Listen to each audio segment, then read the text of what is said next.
is up, PTU crew? Welcome to another Market Monday with Pika Papa. I'm, of course, Pika Papa. If you're watching this for the first time, this is our investment portion of the channel. We also do box openings. I do Magic the Gathering as well because I love Magic the Gathering. And I also do MetaZoo. This is my MetaZoo box right here. We throw that in a little bit. If you're new to the channel, I know we have some new subscribers. We are closing in on 200. It's pretty exciting. If you're new to the channel, thank you for subscribing. If you like this kind of content and this is the first time coming to the channel, please hit that subscribe button, hit the like button, and go ahead and click that little bell, bling, bling, bling, so you know when a new video comes up. I usually do a Market Monday every Monday. I am going to be sprinkling out some more market type videos in besides Monday. And like I said, we do openings of all kinds of sets. I'm actually going to be opening some more hidden fates, and we're going to talk about that a little bit later on. First up, and I was hesitant to do this portion because this channel is not going to be one of those negative channels that focuses too much on what other people are saying. However, when you're part of the Discord, like I'm trying to be a part of, and you have discourse, not Discord, the discourse that's going on YouTube in the Pokemon investing space. I want to be able to respond to what some people are saying and add on to what other people are saying. And then it's up to you as the investors or the people that are interested in expanding their sealed collection or individual card collection for you guys to sift through it all and make the best decision for you. Again, this is just my opinion. All the advice here is just things that I'm doing. So it's up to you to do your due diligence and figure out what is best for you. Moving on to the first topic I want to talk about today of the stupid thing other PokeTubers say is entry point. This is one that's always bugged me. I've heard people, oh, you got to get your booster boxes in the 80s or, you know, in the 90s. And if you don't, you're really stupid, or that's just a bad point. It's too risky, less downside. Yeah, there is some possible downside. If the Pokemon market crashes, there's going to be downside and things are going to go down. We went through a small little crash. It kind of bounced back. The Pokemon market currently is really strong. I see the future really strong. Could that change? Yes, that could change. But in the past 25 years of Pokemon's history, I believe this is 100% correct. If I'm incorrect, please comment down below, but I'm pretty sure every single booster box has gained value and enough value to make money. Even Steam Siege. Obviously, we're not counting the current sets that are still in rotation, like Battle Styles. Obviously, actually, if you bought it at those low in the 80s price, Battle Style was available in the 80s for a long period of time, and it like bounced up and then bounced back. And certain people, certain stores that needed to generate cash were willing to sell at a loss or break even point. And that was an opportunity for you and for me as investors to get in. Battle Styles is still at a good price. I still think that's a set that people are not looking at too much. But really what okay, so one PokeTuber said, literally, and this guy has a pretty big channel. We're talking specifically about the Arceus V-Box. He said that it's too late to get in because it's at $30. At the time, I think the lowest price I can find it now is about $35. You might be able to find those 30s, maybe plus a little shipping and tax, which obviously makes it more than $30. It originally came out at $25, $24.99, and it was at GameStop for that price for a long time. I ended up buying a case from a GameStop, and there was some other people selling it. But that was one that everyone jumped on. Everyone and their mom thought was a good deal. So it really kind of got up to that $30 price point at the cheapest. And at still right now on Game Nerds, at the time that this guy said it, it was still at $30. And he said that you can't get in on that box anymore. $5? If you're investing and $5 is stopping you from getting in on a product, it was the wrong product. Because if $5 is going to make or break you on that investment, it wasn't a good investment in the first place. We talked about this early on the channel, one of my first videos. If you go back, we've only been doing this investment series for a few months. So you should be able to go back and find that video. Because I started in a certain way and I talked about certain things that really set up what we're going to move moving forward on this channel. And this channel is not going to be as much as, ooh, buy this hot item, or buy this is a good box, or whatnot. This channel is going to be more about the theory of investing, the mentality of investing, and what you have to do to set yourself up really, truly to see those profits. Because Pokemon's a thing where you're going to buy these things and you're not going to be selling them for several years in most cases. I just recently sold some Evolving Skies booster boxes, but that was a rarity because of what Evolving Skies is doing. It was able to get to those prices where there's some profit to be made. Most things you're going to have to wait a while. And in the sets that I'm going to be talking about later, stay tuned for that. I'm going to be talking about 2 sets that I think are overlooked. So don't miss out on that coming at the end. So entry point, as we talked about on this channel before, timing the bottom or timing the top is kind of ridiculous. And it's hard to do, and no one really knows where that bottom is going to be, and no one knows where that top is going to be. Obviously, you want to get at near or MSRP, or if you're lucky enough to get products for under MSRP, that is a great, obviously, entry point. But that doesn't mean, say they never reprint Evolving Skies. If you bought at $300 or $285 at the current prices right now, you think those prices are going to stay the same? No, you're just not going to be able to make as big of a percentage, and your risk goes up. At the higher the entry price, your risk goes up and your percentage of profit gets shrunken down. Or your timeline is lengthened out. You're going to have to wait longer, obviously, for those boxes to mature to the price point that you're looking for. The next subject I want to talk about that I know is going to get people triggered is scalping. I don't give a shit about scalping.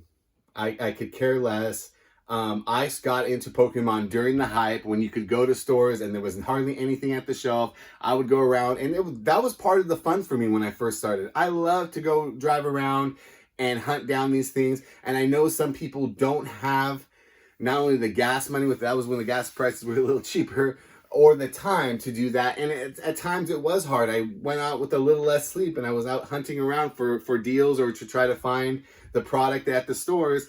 Luckily, I've fallen into and found some great online stores that have really good prices, and we've kind of got out of that scalping time. But to talk about the issue of scalping, I've just never been bothered by it or triggered by it.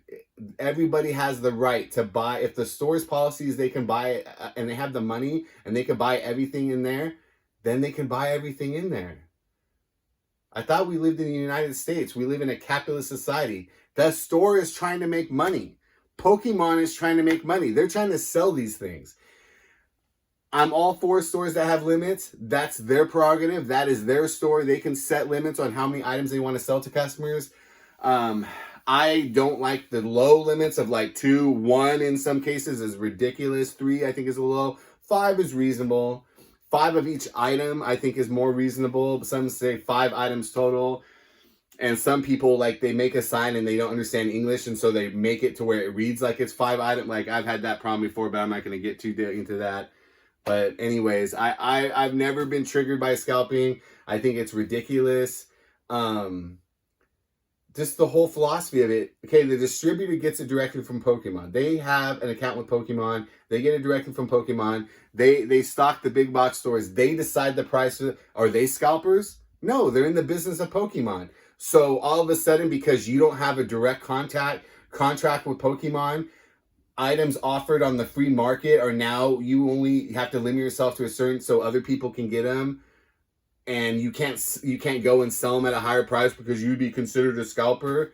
This is a free country. We live in a capitalist society. People are trying to make money, and I have no problem with people going to the store, doing retail arbitrage, and making that money. You as a consumer don't have to buy it. Luckily, we're at that time where there's so many other deals online, and if you're really following the trends, when new product comes out, sometimes stores have to make room for the new product on their books and literal room in their shop. So they sell other things at a discount, at a break even, sometimes a loss. And that is an opportunity for you to come in and get those things and invest those things. And so like the timeline, you sell them 8 years down the line when they're worth 200. It's different than you selling them 2 weeks down the line and you're making 5%, 10%. What the hell's the difference? So I'm a scalper because I invest in Pokemon? No. And I'm sure I'm going to hear comments, oh, the definition of scalping. I don't give a shit. I think it's stupid. I think it's stupid for you to waste your time on it as an investor. Your job as an investor is to look for investable products that you like, that you feel that have a good future. Put your money into it and you try to get the lowest price you can. Sometimes, we'll go back to entry point, you can't get it at MSRP or below MSRP.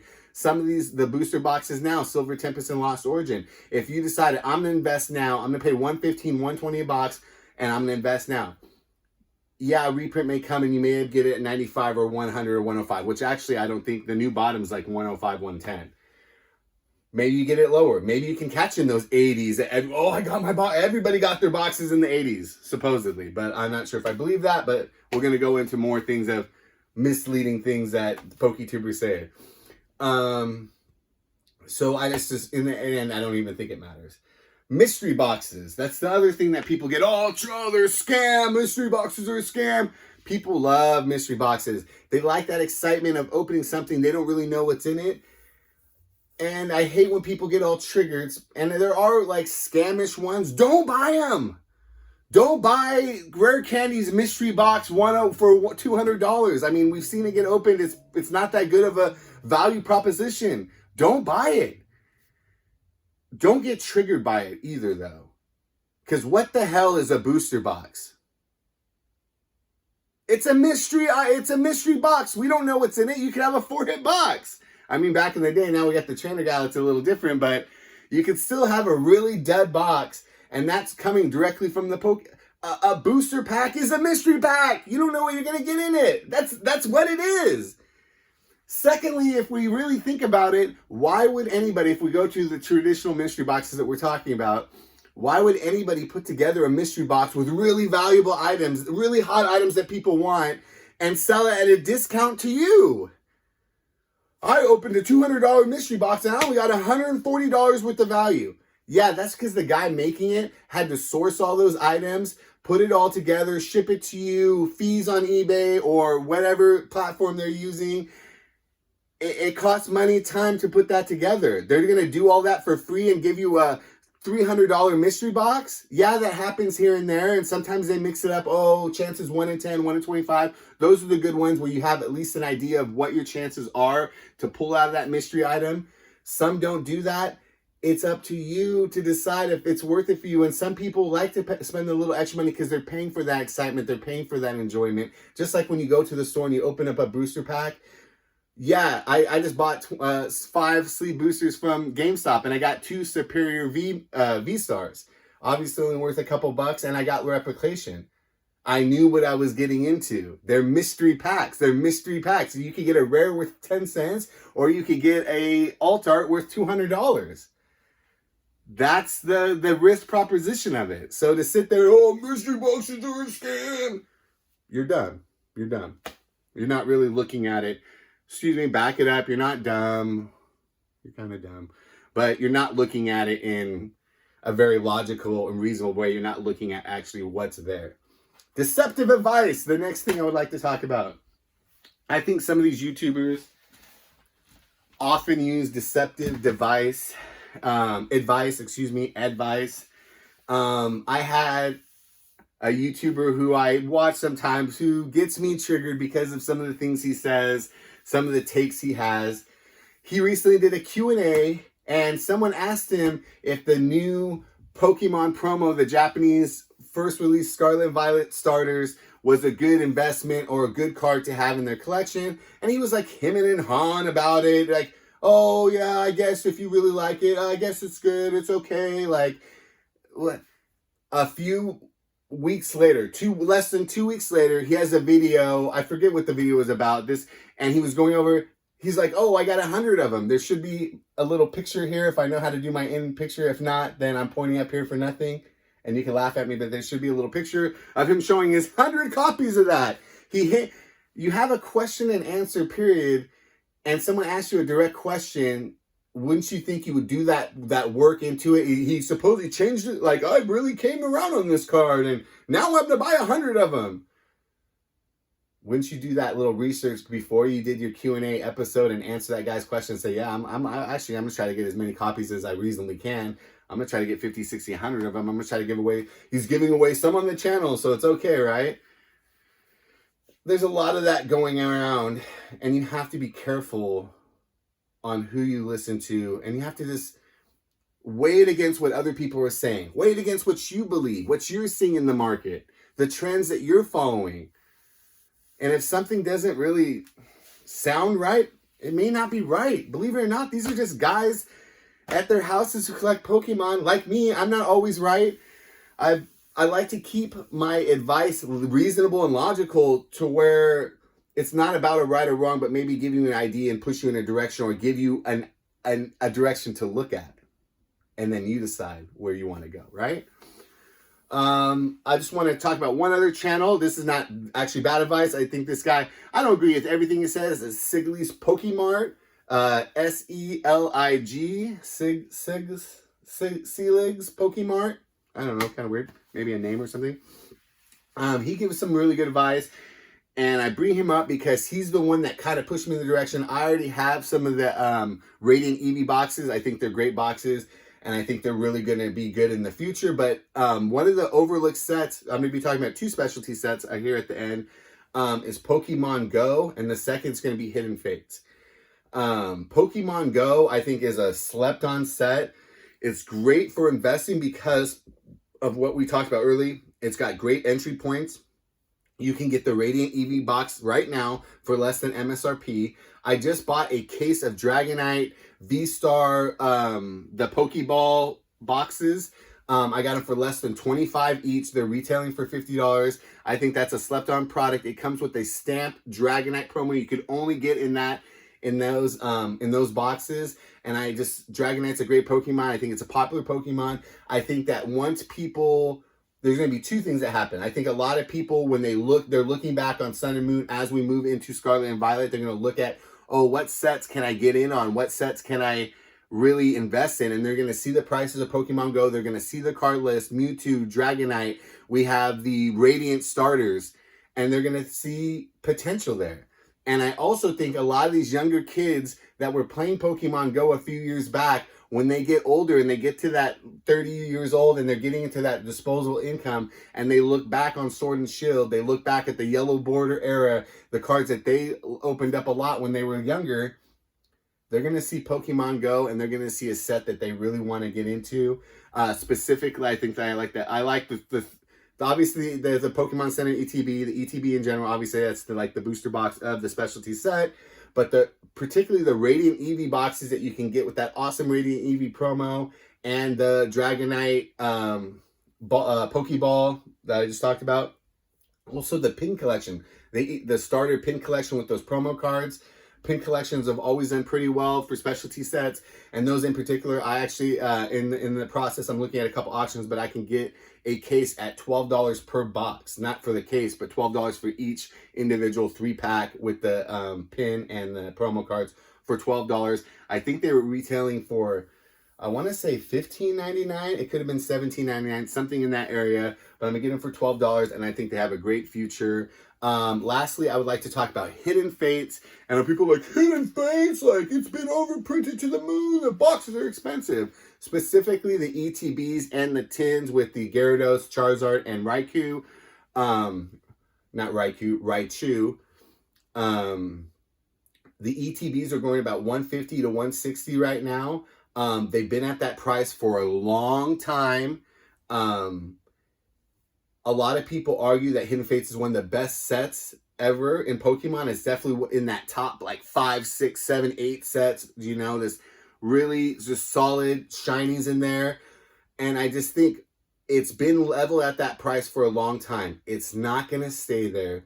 You and I both know that. It's going to move soon, and you need to get it before the move. And not 100% like it's the greatest investment. Obviously, it's going to move slowly. We're going to, slow at 170, 175, 180, 200. By the end of Scarlet and Violet, we're going to be seeing that ETB a lot higher it is. I'm not going to throw out some mystery price that I don't know. I know it's going to be a lot more than it is now.